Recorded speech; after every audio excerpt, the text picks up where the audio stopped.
स्वामी रामानंद महाराज जी के एक अनन्य शिष्य हुए भक्त सुखानंद जी। उज्जैन के नज़दीक एक कीरटपुर गांव में जानकी नवमी के दिन इनका जन्म हुआ। पिताजी का नाम था श्री त्रिपुरारी भट्ट और माताजी का नाम था गोहावरी बाई। बचपन से ही भक्त सुखानंद जी बड़े आध्यात्म रुचि वाले थे। प्रारंभिक अवस्था में ही इन्होंने अनेक चमत्कार दिखाना प्रारंभ कर दिया। माता पिता ने इनका नाम चंद्रहरि रखा था। कहते हैं एक बार भक्त सुखानंद जी जब 3 वर्ष की अवस्था के थे तो अपनी माता की गोद से उतरकर एक पेड़ के पीछे जाकर छिप गए। जब इनके पिता इन्हें ढूंढने लगे तो वह देखकर हैरान हो गए।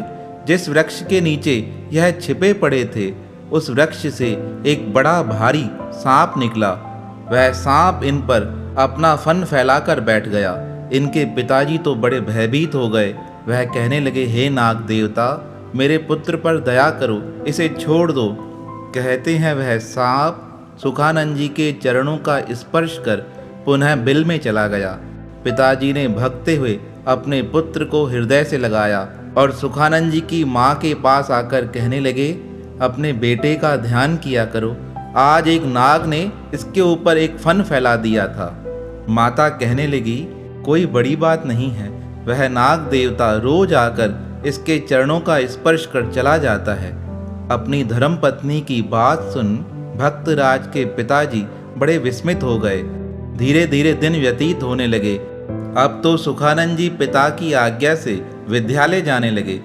अपनी तीव्र बुद्धि से इन्होंने थोड़े समय में ही वेदों का सम्यक ज्ञान प्राप्त कर लिया।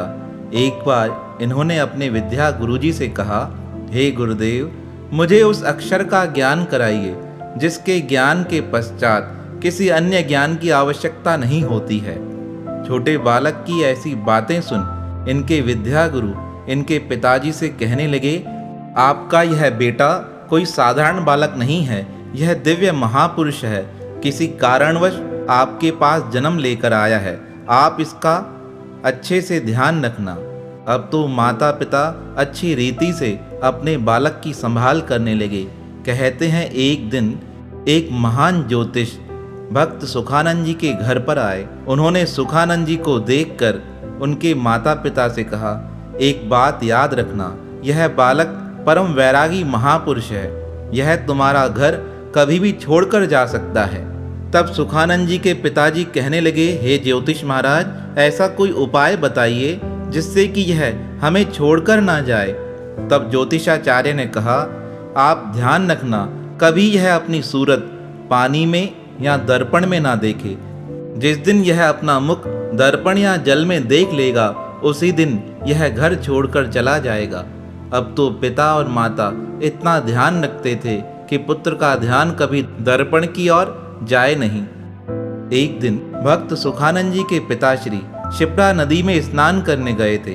तभी एक ब्राह्मण कुमार इनके घर पर आकर कहने लगा, हे सुखानंद, तुम्हारे पिताजी कहाँ गए हैं? तब ब्राह्मण कुमार को देखकर भक्त सुखानंद जी ने पूछा, आप किस कार्य हेतु आए हैं? मेरे पिताजी तो शिप्रा नदी पे स्नान करने गए हैं। तब वह ब्राह्मण कुमार कहने लगा, मैं आपके पिताजी से कर लेने आया हूँ। तब 5 वर्ष की अवस्था में भक्त सुखानंद पूछने लगे, मेरे पिताजी को किस बात का कर अदा करना है? तब वह कहने लगा, तुम्हारे पिताजी मेरे पिताजी से शास्त्रार्थ में हार गए थे, इसलिए अब उन्हें हर माह कर देना पड़ता है, क्योंकि यहाँ की रीत है, जो पंडित शास्त्रार्थ में हार जाता है वह कर स्वरूप जीतने वाले को धन की राशि अदा करता है। जब भक्त सुखानंद ने यह बात सुनी, उन्होंने उस ब्राह्मण कुमार से पूछा, तुम्हारे पिताजी का नाम क्या है? तब वह ब्राह्मण कुमार कहने लगा, मेरे पिताजी का नाम है श्री रंगराज जी, वह उच्च कोटि के महाविद्वान पंडित हैं। तब सुखानंद जी ने कहा, अपने पिताजी से जाकर कह देना, 4 दिन बाद मैं उनसे शास्त्रार्थ करने आऊँगा। अगर वह उसमें हार गए तो उन्हें कर चुकाना पड़ेगा।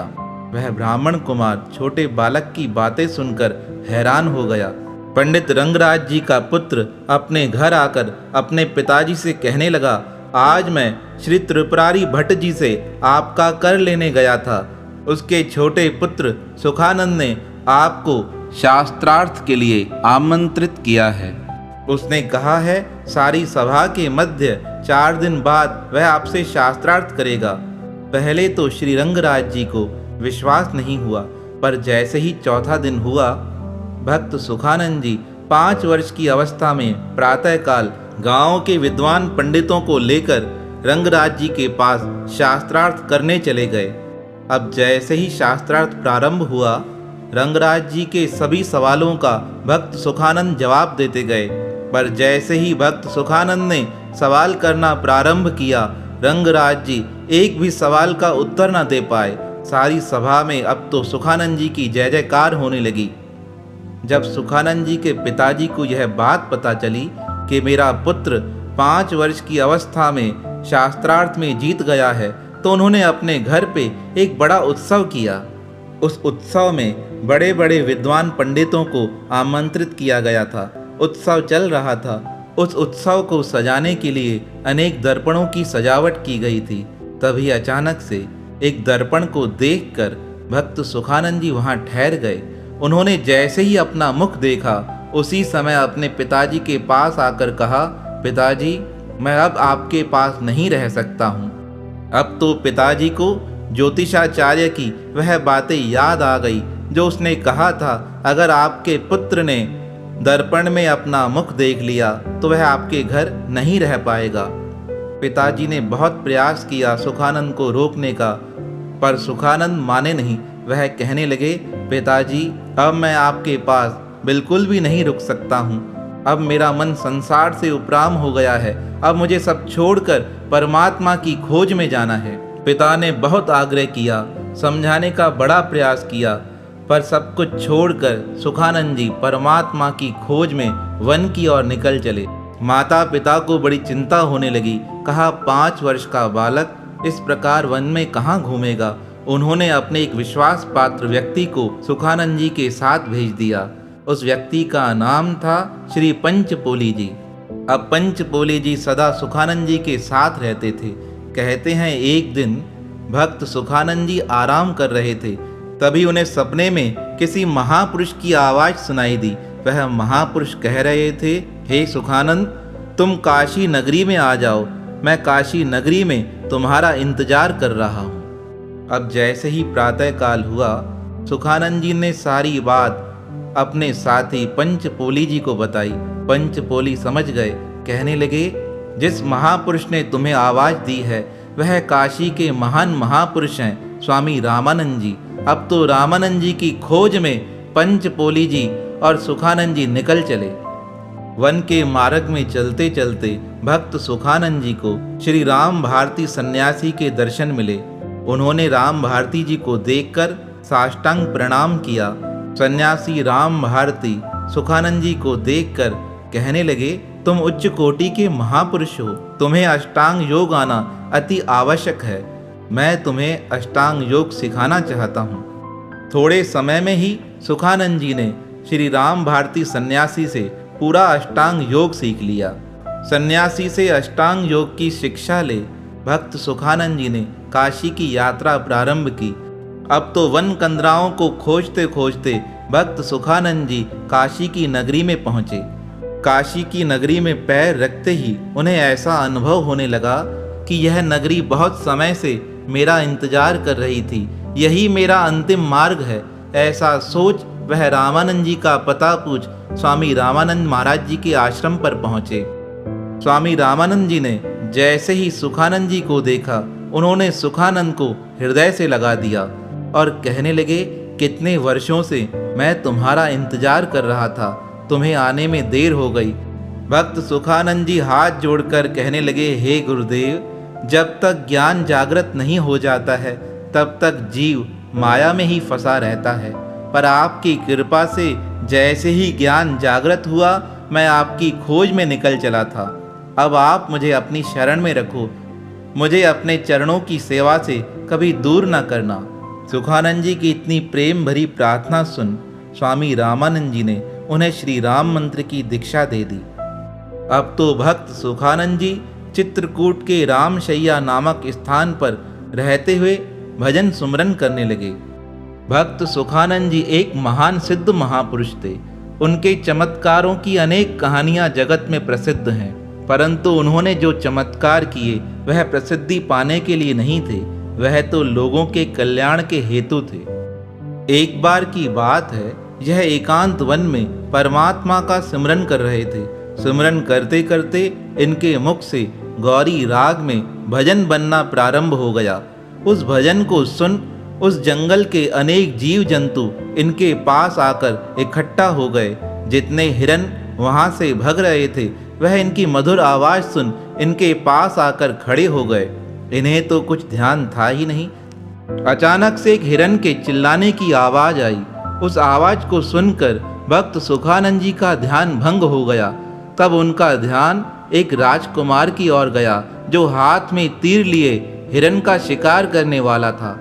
उन्होंने राजा को रोकते हुए कहा, हे राजकुमार, इन हिरणों का शिकार नहीं करो, यह जीव हत्या है, इस पाप से अपने आप को बचा लो। पर वह राजकुमार इन संतों की बात माना नहीं। उसने इनकी बात को सुनकर भी अनसुना कर दिया और एक तीर हिरन के ऊपर छोड़ दिया। इन्होंने अपनी योग शक्ति से उस तीर को रोक लिया और एक हिरन को आदेश दिया, हे हिरन, अब तुम सिंह बन जाओ और सिंह बनकर इस राजकुमार पर आक्रमण करो। जैसे ही इन्होंने डरते हुए हिरन को आदेश दिया, वह हिरन अचानक से शेर के रूप में परिवर्तित हो गया और वह राजकुमार के पास जाकर जोर से गजकार करने लगा। उस शेर की आवाज सुन राजकुमार वहीं मूर्छित हो गया। तब उस समय सुखानंद जी ने पुनः शेर को आदेश दिया, अपने रूप में परिवर्तित हो जाओ। सुखानंद जी का आदेश मान वह शेर पुनः हिरन के रूप में परिवर्तित हो गया। अब तो वह राजकुमार भगते हुए सुखानंद जी के चरणों में आ प्रार्थना कर कहने लगा, महाराज मुझे क्षमा करो, मुझसे बड़ा अपराध हुआ है। तब उस राजकुमार को क्षमा करते हुए भक्त सुखानंद जी कहने लगे, आज के बाद किसी जीव की हिंसा नहीं करना, क्योंकि सब में परमात्मा व्यापक होता है। हमें परमात्मा के जीवों को मारने का कोई अधिकार नहीं है। भक्त सुखानंद का ऐसा चमत्कार देख वह राजकुमार अब तो सुखानंद जी का शिष्य ही बन गया। एक बार संतों की मंडली के साथ भक्त सुखानंद जी किसी गांव में गए। अब सुखानंद जी का नियम था, वह तो किसी से मांगते नहीं थे, परमात्मा की कृपा से जो मिल जाए उसी से अपना जीवन यापन करते थे। संतों ने कहा, हे गुरुदेव, हमें भूख लगी है, हम भोजन लेकर आए। सुखानंद जी ने कहा, हमारा नियम है, हम गांव के लोगों से मांगते नहीं हैं। गांव के लोगों को जब दया आती है तब वह स्वतः ही देकर जाते हैं। पर यह गांव बड़ा निराला था, यहाँ के लोग संतों की सेवा करते ही नहीं थे। प्रातः काल से लेकर सायं का समय हो गया, गांव का एक भी व्यक्ति संतों के लिए भोजन नहीं लेकर आया। तब भक्त सुखानंद जी ने गौरी राग में भजन गाना प्रारंभ किया।